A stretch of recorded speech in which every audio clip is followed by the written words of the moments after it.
Audio 2 सफलता के 3 साधन। लेखक वेदमूर्ति तपोनिष्ठ पंडित श्रीराम शर्मा आचार्य। आकांक्षा। मन में जो इच्छा प्रधान रूप से काम करती है उसे पूरा करने के लिए शरीर की समस्त शक्तियां काम करने लगती हैं। निर्णय शक्ति, निरीक्षण शक्ति, अन्वेषण शक्ति, आकर्षण शक्ति, चिंता शक्ति, कल्पना शक्ति आदि मस्तिष्क की अनेकों शक्तियां उसी दिशा में अपना प्रयत्न आरंभ कर देती हैं। यह शक्तियां जब सुप्त अवस्था में पड़ी होती हैं या विभिन्न दिशाओं में बिखरी रहती हैं, मनुष्य की स्थिति अस्त व्यस्त एवं नगण्य होती है। परंतु जब वे सब शक्तियां एक ही दिशा में काम करना प्रारंभ कर देती हैं, तो एक जीवित चुंबक पत्थर को कूड़े कचरे में भी पिराया जाए तो धातुओं के जो टुकड़े इधर उधर बिखरे रहे होंगे वे सब उससे चिपक जाएंगे। इसी प्रकार विशिष्ट आकांक्षाएं मन में धारण किए हुए व्यक्ति अपनी आकर्षण शक्ति से उन सब तत्वों को ढूंढता और प्राप्त करता रहता है जो लघु कणों के रूप में जहां तहां बिखरे पड़े होते हैं। आपको अपने पड़ोसी के घर की बातों की बहुत कम जानकारी है, परंतु उस घर में कितनी संपत्ति कहाँ रखी हुई है इसका पूरा विवरण कई मील दूर रहने वाले चोर को लग जाता है। कारण यह है कि चोर सदा तलाश में रहता है कि लोगों की संपत्तियों के स्थान, परिमाण और मूल्य की उसे जानकारी हो। यह तलाश की इच्छा ही उसे ऐसे सूत्र उपलब्ध करा देती है जिनसे उसे बड़े बड़े गहरे भेद मालूम हो जाते हैं और एक दिन वह उस घर में जाकर बड़ी सफल चोरी कर भी लेता है। जुआरी लोग जुआरियों को, शराबी शराबियों को आसानी से प्राप्त कर लेते हैं। नशेबाजों की चौकड़ी जमा होने में देर नहीं लगती। साधु को साधु से, विद्वानों को विद्वान से भेंट होती रहती है। लंपट, दुराचारी, ठग, जेबकट अपनी रुचि के वातावरण में आसानी से प्रवेश पा जाते हैं। हर अभिरुचि के लोग इस दुनिया में मौजूद हैं और अपने समान विचार वालों का सहयोग करना मनुष्य का स्वभाव है। मांसाहारी और मांस विक्रेता का आपसी सहयोग आसानी से चलने लगता है। भिक्षुक दानी को ढूंढ लेते हैं या दानी भिक्षुकों के पास पहुंच जाता है। निगेटिव और पॉजिटिव, आकर्षण और विकर्षण एक दूसरे की अभाव पूर्ति के लिए आसानी से मिल जाते हैं। इस प्रकार अमुक प्रकार की इच्छा रखने वाले मनुष्य को अपनी इच्छा के अनुरूप वातावरण, परिस्थिति, साहचर्य, सहानुभूति, पथ प्रदर्शन तथा सहयोग मिल ही जाता है। किन्हीं व्यक्तियों का सहयोग उसे उसके कार्य में सहायक रूप में प्राप्त होता ही है। श्री रामचंद्र जी जब अकेले घोर विपत्ति में पड़े हुए सुनसान वनों में भटक रहे थे, तब भी उन्हें गिद्ध, रीछ, बंदर आदि का सहयोग प्राप्त हो गया। कहते हैं कि एक कौवा प्यास का मारा चारों ओर फिर रहा था। बहुत तलाश के बाद उसे एक घड़े में थोड़ा पानी दिखाई दिया। कौवा घड़े पर पानी पीने के लिए बैठा, पर चोंच पानी तक नहीं पहुंची। तब कौवे को एक उपाय सूझा। वह कंकड़ चोंच से बीनकर लाया और उन्हें घड़े में डाला। कंकड़ पड़ने से पानी ऊपर उठ आया और कौवे ने अपनी प्यास बुझाई।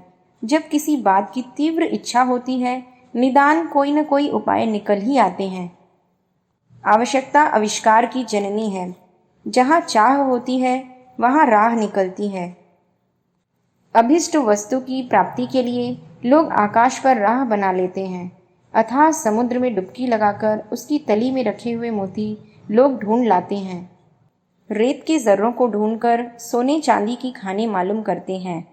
कोयले के पर्वतों को तोड़कर हीरों का पता लगाते हैं। तलाश वास्तव में बड़ी प्रेरक शक्ति है। मनुष्य ने एवरेस्ट की चोटी, समुद्र का तल, ध्रुव प्रदेशों की भूमि और आकाश की दुर्गमता पार कर ली है। प्रकृति के गर्भ में छिपे हुए अनेक रहस्यों को ढूंढकर एक से एक अद्भुत आविष्कार किए हैं। इच्छा से प्रेरित होकर जब मनुष्य अभिष्ट सिद्धि के पथ पर दृढ़तापूर्वक अग्रसर होता है, तब एक शक्तिशाली भीमकाय युद्ध टैंक का रूप धारण कर लेता है। खाई खंदकों को पार करता हुआ, रास्ते के पेड़ पौधों की बाधाओं को तोड़ता मरोड़ता हुआ अभिष्ट लक्ष्य की ओर द्रुत गति से बढ़ता जाता है। इस निखिल विश्व में जो कुछ हलचल होती रही है वह इच्छा शक्ति का ही खेल है। परमात्मा ने इच्छा की कि मैं एक से अनेक हो जाऊं।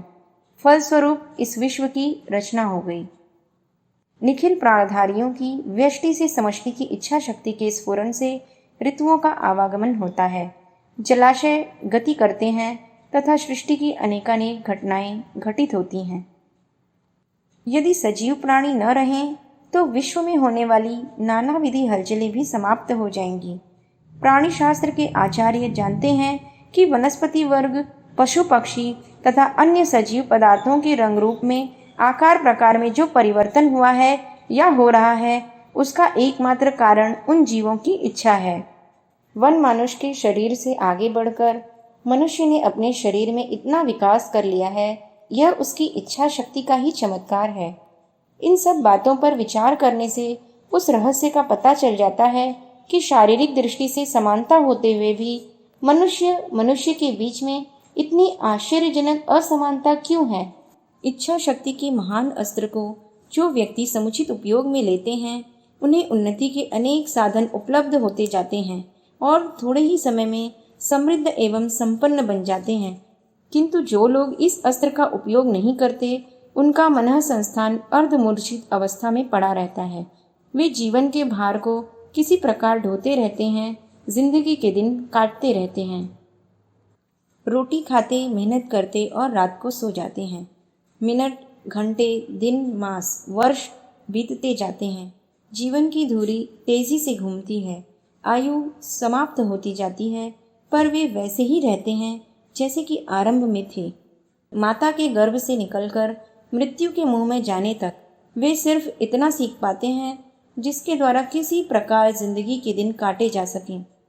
इस दुनिया में बहुत से व्यक्ति सचमुच बड़े अभागे हैं। वे जन्म भर यह नहीं जान पाते कि जीवन जैसे बहुमूल्य पदार्थ में कितना आनंद ओतप्रोत है। सदा ही उन्हें दूसरों के मुंह की तरफ ताकना पड़ता है। परिस्थितियां जिधर ले दौड़ती हैं, उधर जाने को मजबूर होना पड़ता है। बेचारे नॉन, तेल, लकड़ी की चिंता में रात दिन कुड़कुड़ाते रहते हैं। एक ऊंट या बैल के कार्यक्रम से तुलना की जाए तो उनके और उन पशुओं के जीवन पालन में कोई विशेष अंतर नहीं होता। कितने ही व्यक्ति तो और भी गई बीती अवस्था में दिन बिताते हैं। जीवन की आवश्यक वस्तुएं तक नसीब नहीं होती। समाज में आदर का स्थान नहीं मिलना, यश, प्रशंसा और प्रतिष्ठा की एक बूंद उनके तृषित अंतःकरण को कभी प्राप्त नहीं होती। अनादर, झिड़की, फटकार, अपमान, अभाव, चिंता, कुढ़न, पीड़ा, भय, आशंका सदा ही उन्हें भूत चुड़ैलों की तरफ घेरे रहते हैं। ऐसा जीवन भी भला कोई जीवन है? फिर भी असंख्यों मनुष्यों को इसी तरह जीना पड़ रहा है। आइए विचार करें कि किसने उन्हें इस प्रकार की दुखदायी स्थिति में पड़े रहने के लिए विवश किया है। क्या ईश्वर की, भाग्य की, विधाता की भूल या नाराजगी से ऐसा हुआ है? क्या कोई ग्रह नक्षत्र, देव दानव ऐसी स्थिति उत्पन्न करते हैं? नहीं, कदापि नहीं। मनुष्य के दुर्भाग्य का इनमें से एक भी कारण नहीं है। परम दयालु न्यायकारी परमात्मा अपने परम प्रिय पुत्र को ऐसी दुखदायी परिस्थिति में जकड़ने की भूल नहीं कर सकता। विधाता तो बड़ा दयालु है, वह किसी के भाग्य को अकारण बुरा क्यों लिखेगा। देवता लोग जो सदा सब पर दया करते हैं, अकारण किसी को कष्ट नहीं देते। मनुष्य स्वयं ही अपने लिए परिस्थितियां तैयार करता है, वह स्वयं ही अपने भाग्य का विधाता है। रामायण कहती है, काहु न को सुख दुख कर दाता, निज निज कर्म भोग सब भ्राता। गीता का भी यही मत है। भगवान कहते हैं, आत्मय वह्यात्मनो बंधुरात्मैव रिपुरात्मनः। आत्मा स्वयं ही अपना बंधु और स्वयं ही अपना शत्रु है। सुख और दुख, उन्नति और अवनति, उत्थान और पतन, इनका एकमात्र कारण मनुष्य का कर्म है और कर्म रूपी वृक्ष का आधार विचार रूपी बीज है। इच्छा से प्रेरणा की और प्रेरणा से कर्म की उत्पत्ति होती है। इसलिए कर्म का मूल इच्छा युक्त विचार ही प्रधान ठहराया जाता है। अपनी आकांक्षा के अनुरूप मनुष्य सोचता है। जैसा सोचता है वैसा साधन उपलब्ध करता है। जैसे साधन एकत्रित होते हैं वैसा कर्म होने लगता है। जैसा कर्म किया जाता है वैसी परिस्थितियां सामने आ खड़ी होती हैं, वैसा फल उपलब्ध होने लगता है। एक समय का बीज किसी समय फला फूला विशाल वृक्ष बनकर सामने आता है। उसी प्रकार एक समय का विचार किसी समय कर्म और उससे उत्पन्न होने वाले भले बुरे फल के रूप में आगे आता है।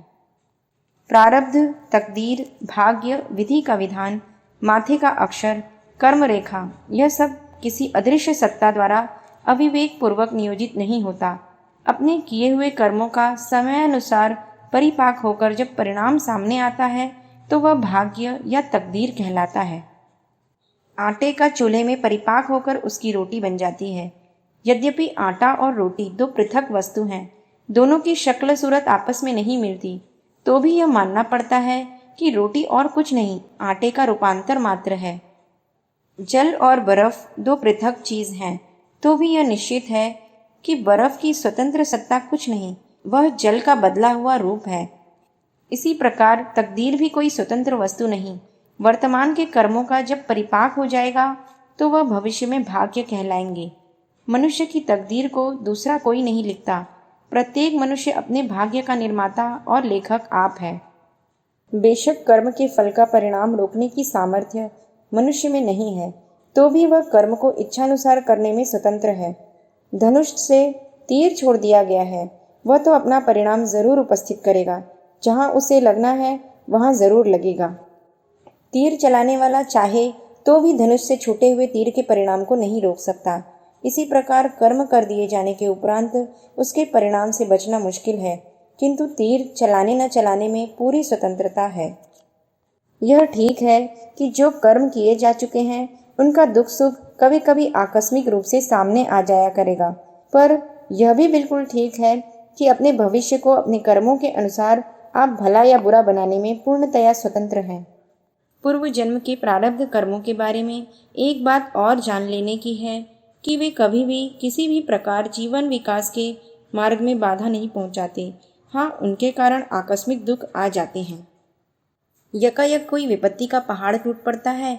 ऐसी दुर्घटनाएं घटित हो जाती हैं जो मनुष्य की सामर्थ्य से बाहर की बात होती है, जैसे जन्म से अंधे, अपाहिज या अपंग पैदा होना, उत्तम चिकित्सा कराते हुए भी किसी स्वजन का विछोह हो जाना, किसी पैतृक असाध्य रोग से जन्म से ही ग्रसित होना, महामारी, युद्ध, तूफान, भूकंप, बिजली गिरना आदि दैवी प्रकोप का शिकार हो जाना, किसी अच्छी भली चीज का अचानक आश्चर्यजनक ढंग से टूट जाना या नष्ट हो जाना, किसी सिंह, सर्प आदि का असंभावित आक्रमण या स्वयं सावधान होते हुए भी दूसरे की गलती से हुई दुर्घटना हो जाना, इस प्रकार के कार्य हैं जिनमें अपनी लापरवाही या असावधानी नहीं होती, वरना आकस्मिक विपत्ति आ टूटती है।